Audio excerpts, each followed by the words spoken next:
All right, we're back. This is Michael White, and I'm now doing some commentary with Kevin Wu. All right, so we're going into a matchup between Vibes out of Ontario and Rack Attack. Local. I was going to say, that's a Alberta. Calgary home team, right? We just saw Future in the last match defending the home court. Now we've got Rack Attack. So we've got it opened up here. Looks like it's 5-on-5. Both teams able to get an initial hit either off the rush or of that first volley. Richie throws and catches, as she's known to do quite often. Big catch out of the middle from the opener. Advantage or burden on Vibes to throw. Rack Attack pretty aggressive out that back line, trying to protect their teammates, using the 3 balls they had in hand. And Vibes responding to that, pressuring hard with 2 players. Rack Attack elects to throw 2, double left. Does not connect. Have you seen much of that kind of, I guess we've seen it described as a 2-5 defense or a 1-5 defense, where you have your interior players actually holding balls in the defensive side of the ball? Yeah, I think I'm aware of a couple teams that do that deploy that, depending on who they're playing and who they have on the court, and can be quite effective. Those are generally players who, taking those positions, who are better at blocking and dodging, more survival, able to evade lateral and rush down right after as a response to the other team. Yeah, it's interesting. I was kind of first seeing the thing about a month ago, watching Rainbow Thunder, actually. And yeah, they are one of the teams. Yeah, and I was talking to Sydney about it yesterday because she plays with Rainbow Thunder, so I was able to pick her brain about it. And then today I was actually watching Mavericks employ it, using Nick Dachenko to cover Murgler on their right corner. That's a great way to use it. I've also seen it done where you just have what sometimes people call swinging corners. So instead of 4-5, you just switch out. So you have the more survivable players in the corners on defense, and then you switch your big arms and maybe sometimes bigger bodies as well, bigger targets. Yeah, I've seen offense. those switches. It's a very strategic move. It's just you have to be prepared to do that fluidly. Sometimes that exchange can be an opportunity to be screened and hit. Yes. So once you get in a rhythm of that, it's a good tactic. Kind of putting your strengths first and your weaknesses behind you. Right wing, Kelly, I believe Sutherland from Ontario. Yes, that is Sutherland. A pickup right on this Vibe side. A pickup on this team. Originally playing with. I am drawing a blank. Another team on Ontario. Ravens. Well, that's actually something I'm less familiar with. How big is the community out in Ontario? I know DC is fairly big. Yeah. And obviously Calgary. I think so Ontario Manitoba probably has the largest number of players. Oh, wow. Yeah. Okay. I guess that would make sense with Toronto. Yeah, it's also the largest province by population, so I think that just comes from it. And this style of dodgeball, I think, Ontario has had the most time playing with it. So it's 4v2 players in Vibes' favor right now for ball offense. Let's see what they do. Able to hit, throws 2 from the corner, tagging out number 4 on Rack Attack. Putting in two crosses there.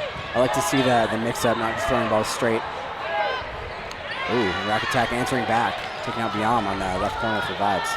I heard recently somewhere that Canadians love our crosses. I've heard this kind of become a thing. It's a question of Canadians like to cross more, and the U.S. doesn't like to do it much. I hadn't really noticed, but the more I've watched it, it's fairly true. Yeah, I agree completely. I hadn't noticed before that was pointed out to me.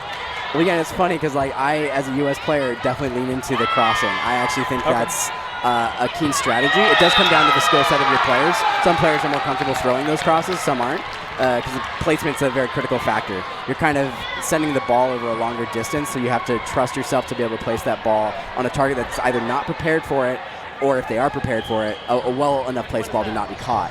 Because you are extending that throw distance, right? Yeah, that's exactly it. And then there's that collaboration between your opposite side, and I think that's really where it becomes critical. I've seen Canada doing a great job of that throughout this tournament, of really locking in and pinning those corners, allowing the cross to be an effective throw on somebody that's unprepared. They're distracted by the person in front of them, and therefore they're exposed to the cross. That is where it's best employed, and assuming that the throwers are calibrated and feeling their arms right, and feeling their shots, that's great. In contrast, or on the other hand, I should say, oftentimes I think my team has fallen into this before, where we're looking for those crosses right off the bat before we're kind of getting hot, you know, and we're not accurate, and we end up just kind of almost throwing balls away. But getting back into the game, Rack Attack's last player was able to close that, I think, almost a 1v3 against Vibes, getting that point up on the board. Yeah, it started with that outside cross and beyond, and then they were able to work it from there. Rack Attack still pretty aggressive off that back line. I like to see that, having a defensive presence. Absolutely. Makes it that much harder for their opponents to get off a shot feeling comfortable.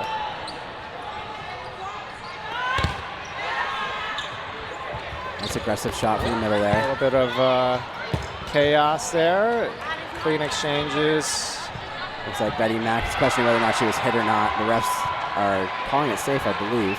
I didn't think it was a hit, but I was fully behind it. Yeah, I don't believe so, but we have the same vantage point. If she stays on, then we have 6 players versus 4 left on Vibes in Rack Attack's favor.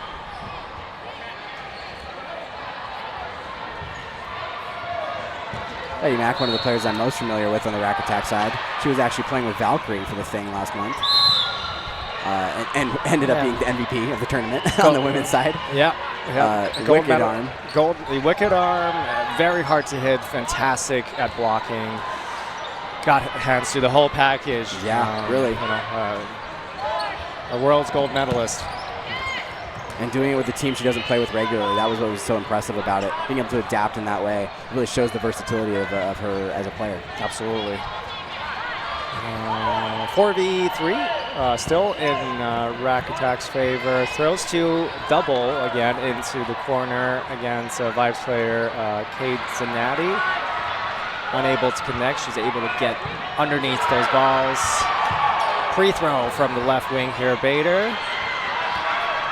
Rack Attack throwing that late counter, so they're down to 1 ball in defense. This could be an opportunity for Vibes to level this or take a lead. Throws to a late trail there, unable to find the target.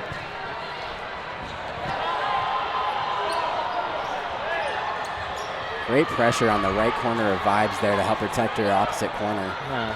Good setup though by the right wing share, 25 on Rack Attack. I think it got the left wing on Vibes moving, but her teammate wasn't able to connect. Well, yeah, it looks like we're getting a bit of a battle here between Sugden and the right corner from Vibes.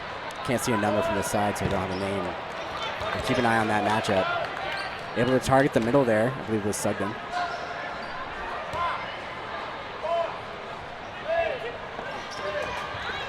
Oh, wow, yep. Oh, double hit there from Rack Attack, closing that point, 2-0. Looks like they may have found a rhythm here. In the first half here with... oh, yeah, I can just see it. Looks like 18 minutes, just under 18 minutes left on the clock. Which means 5 minutes left of this half, I believe. Yes. Yeah. Or, yeah, 5 minutes. Before the no block. Vibes electing to go full defensive with 1 runner going for all 3 balls. Rack Attack does not try to kill the rusher or take a shot at one of the unsuspecting players. Oh, wow. Pop-up catch, 2 following throws, but just over the player diving underneath the ball to make that catch. Great commitment by the Vibes player there to go for that catch, despite balls flying at her. She's able to just get underneath and get the catch. Big grab from Yvonne Scher, number 25 on Rack Attack. Shuts down that momentum that Vibes had. Yeah.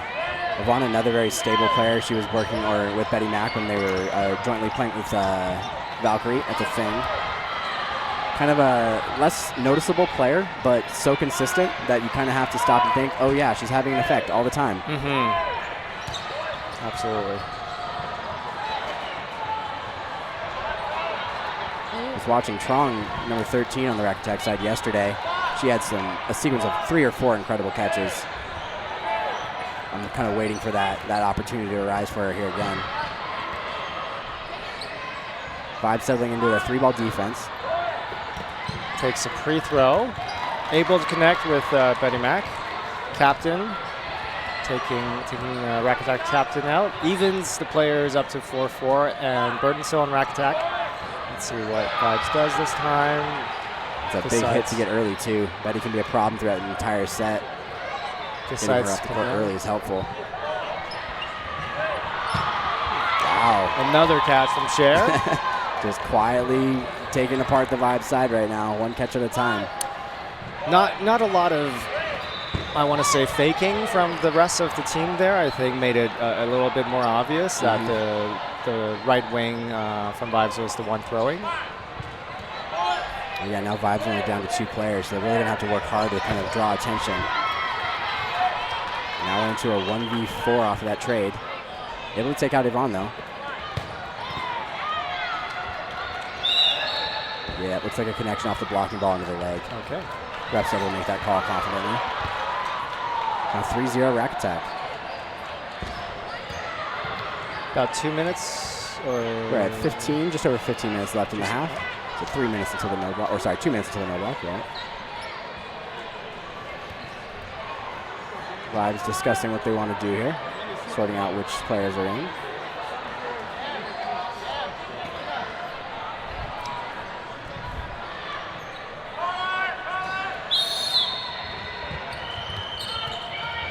Vibes goes for the 3-ball rush again and able to survive, getting 4 balls this time as Rack Attack aims to kill their rusher. Von Cher able to get all the way up to that front line for that throw, just put it a little high. Well done on the Vibes side to get low and get away from that throw. It's difficult when you're that close to somebody.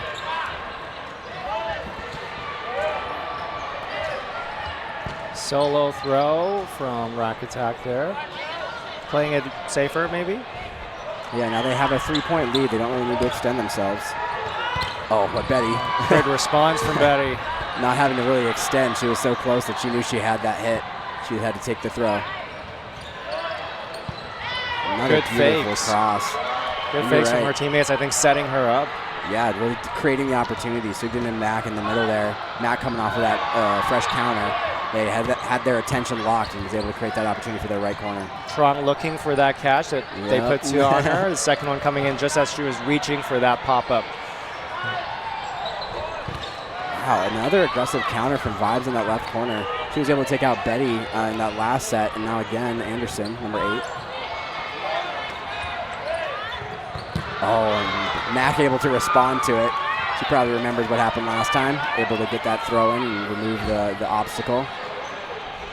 Oh, they're able to remove Bing Lee, number 20, and the left wing there, who took 3-4 successful preemptive throws so far. They're also known to catch, but haven't been in a role to do so thus far. So we're going into the no block here. That's right. No block, and Rack Attack able to take out 17 Marcel Griman just before the whistle. So sudden death, no blocking. Burton on Rack Attack to throw. Nikisha Suki, I believe, goes for the catch, unable to put her hands around it. Yeah, able to get to that first ball. She really committed for that first one to go for the catch. Second one followed in, and it was prepared. It's a good attempt. It's easy to get distracted when you have 2 people pressuring you. Sometimes you get caught between each ball rather than committing to one. Yeah, I often struggle with that. Same here. Something that I've been working on. The score is 4-0 for... Everybody to stick around. Everybody has a playoff Got an overhead announcement going. Take a second.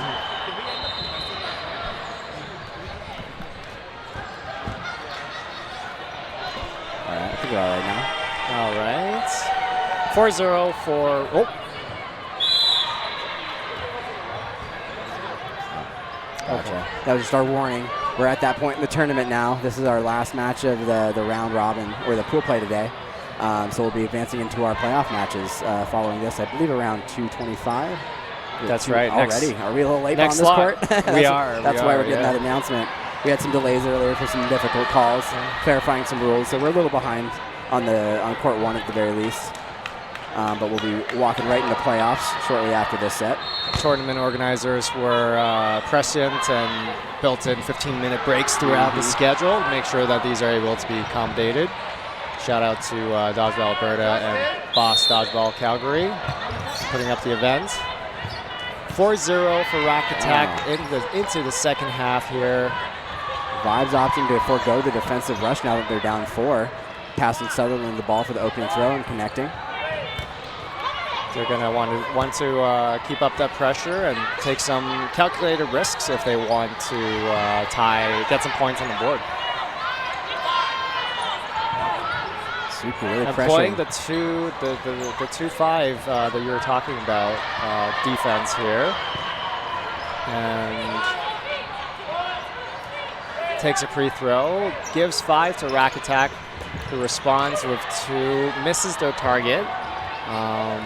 But able to connect on a counter, taking out a Vibes player, so evening up the player count to 5v5 at the moment. Deidre Helkeny in the middle, Vibes, number 13, making the play call and throwing. We'll be nominating some VC MVPs of the match here. We each get to nominate, well, we can nominate 2 for each team. So if you have anyone that's standing out, go ahead and shout them out. We'll get them nominated for the chat to vote on our VC MVP of the match. Personally, I think Bing Lee was standing out. Absolutely. Doing a great job on that corner, really dealing with the difficult matchups of players like Betty Mack, and able to pre-counter to get those players out of the way early. I agree 100%. On the Rack Attack side, I would say Yvonne Scher with the 2 big catches, Absolutely. I think. Kept the momentum in Rack Attack's favor. We haven't really seen Trong be able to make any big catches yet, but she hasn't really been targeted. Just that 1 double, as I recall. Rack Attack really been having been efficient with their corner play.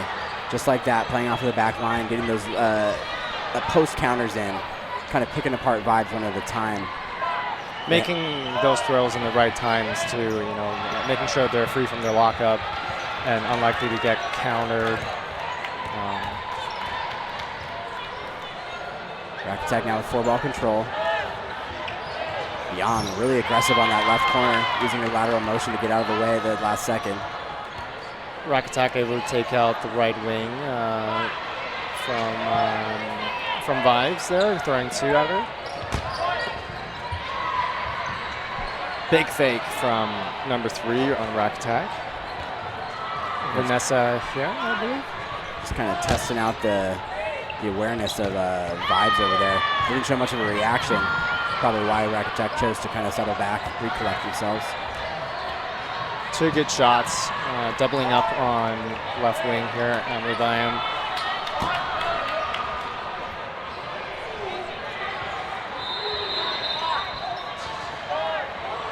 We got Tron on our right corner now for Rack Attack. Oh, big catch. There's in the that middle. catch we were waiting for from Tron. Seeing that gets Sugden in. Another little offensive cannon on the team. Throws 3 and 2 connects with Captain. Oh, apologies. I was going to say Captain Jen Ritchie, but she is not the captain.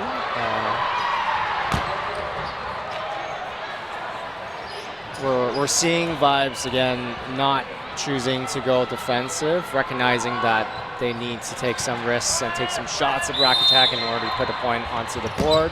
Another feed to Sutherland. Oh, that was the attempt. Got an injury. Player went down hard on the right knee. Holding her knee, shaking her head, indicating that she is not okay. We hope that she's okay. We'll give it a second here to...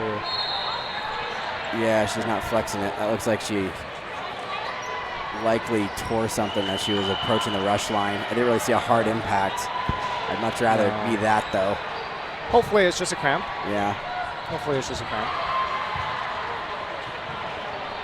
It is the end of the second day here at the Dodgeball Canada Club Championships. This being the last game means that this would be their 9th 26-minute match this weekend so far, and oftentimes rushers tend to rush for the majority of the tournaments. Yeah, it can quickly wear you out. Absolutely. Able to put weight on it. That's a good sign. Like to see the caution, though. We don't want to see anyone hurt at this stage of the tournament. No. Hopefully she'll be able to make a quick recovery here, get back into the play as we go into playoffs. All right, so we're still looking for 2 nominations, one from the Rack Attack side, one from the Vibe side. I was looking at that Russ to see if they were going to get that feed to Sutherland again. She was able to get connection off that last one. Now she's opting to take the corner. I think I might put her name in as our other nomination for the Vibe side since she's taking that corner position. Let's see if she can have an impact. She certainly has an arm.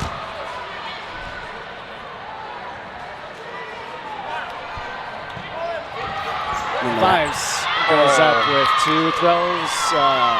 2 from the middle into the pot. One of them gets into the pocket of Gia Bader, able to secure that catch. I was going to say, did we notice Bader making catches earlier? I mean, we had Yvonne and Cher. I think Bader has made 2 so far. Okay, maybe we put her in as our other nomination. She seems to be doing good work out of the middle there.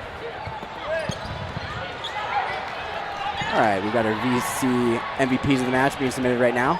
They should show up shortly. Give it about a minute, and you'll be able to get your votes in the last 5 minutes of this match. Feel free to give it some time. We still have time for some incredible plays to be made here.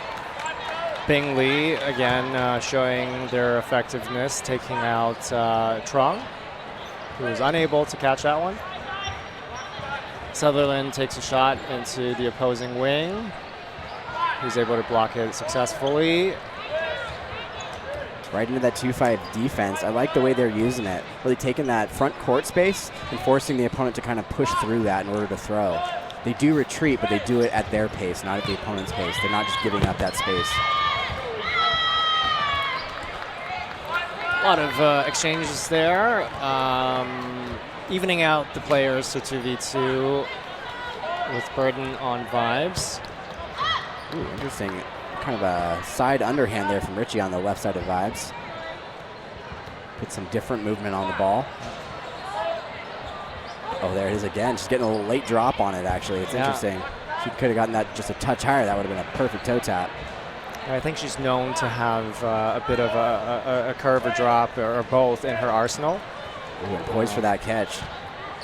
Ready to drop that ball just in time. Just drifted a little wide. Able to keep her arms in. And like a lot of catchers, often looking to throw that pre-counter to. All right, we've got our VC MVP players of the match up on the chat. Go ahead and get your votes in when you're ready.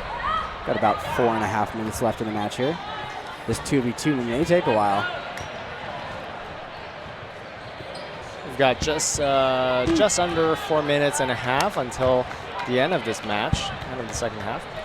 Bader opting to switch sides with, I forget the name. I want to say Segland, but that's not right. Let me pull it up again. Don't have the benefit of the name on the back of the jerseys. Now the Rack Attack's on the opposite side of the court. Yeah, switching the corners often can be effective, as shown here, depending on what you're trying to do with the players you have, as well as just switching it up.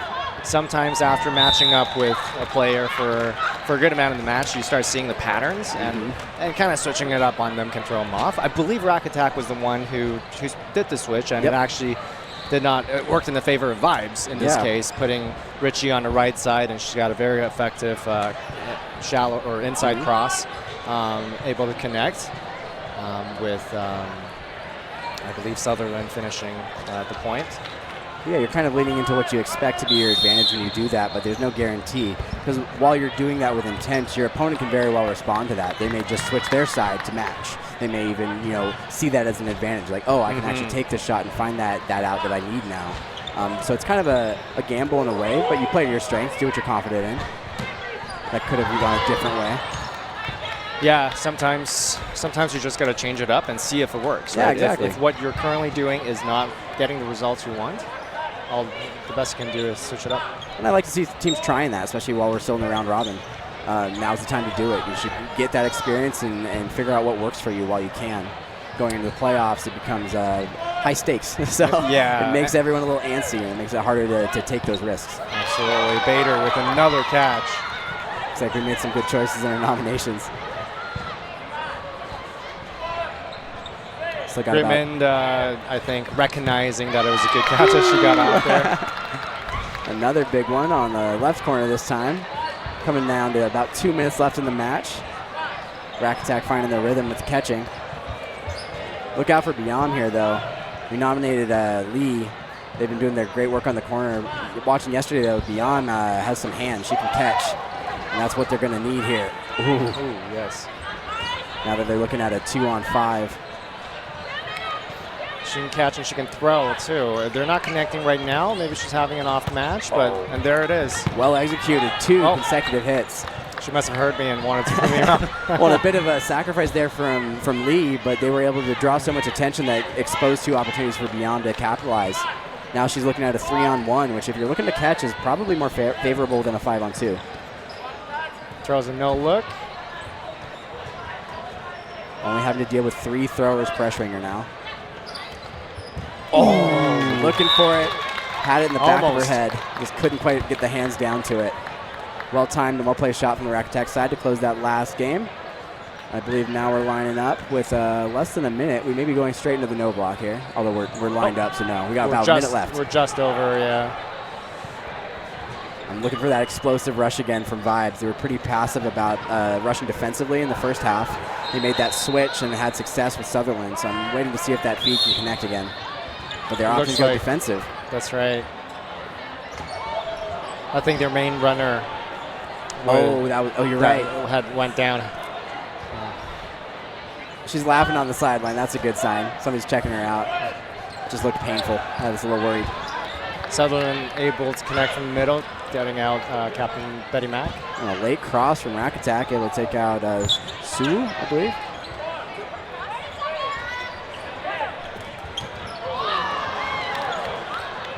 Rack Attack able to pull off a double kill there, bringing the matchup down to 5 versus 3 players. I'll correct myself. It's Suku. Was the right side that just got tagged. Another great response from Beyond there from the left corner.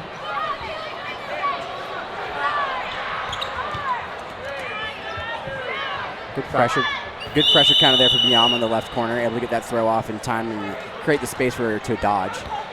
And there's that whistle now, going into sudden death, no blocking in the second half. 6-1 for Rack Attack. Let's see if Vibes can close this one off to put another one on the board. Jen Ritchie, 49 there, looking for the catch. Good choice to not reach for the ball going high above her.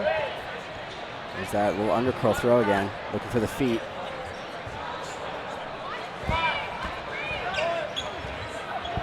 Early pre-counter from Beyond. Rack Attack able to recollect themselves this time, take the 4-ball advantage. Puts 2 on Bing. Lee in the corner there, right wing, takes him out. Good choice. Vibes communicating on the back line, sorting out how they want to approach this. Opting to keep their distance for the most part, not going all the way up to the front line. You don't want to invite that rush pressure from Rack Attack. I do believe they've learned to be cautious of that throughout this set. Oh, one-hand catch by number 1, left wing of Rack Attack. I think a little surprised herself. Oh, Beyond just close. Looks like that high left shoulder got tagged. Well, great performance from the Vibe side. I honestly think they really improved throughout that match. It was a little rough to start. They were down about 3-0, and then they started to really kind of push back, kind of figure out what they needed to do to mitigate the opportunities that Rack Attack was taking. So good to see them learning as they're going into the playoffs here. Hopefully they have a full squad and don't have a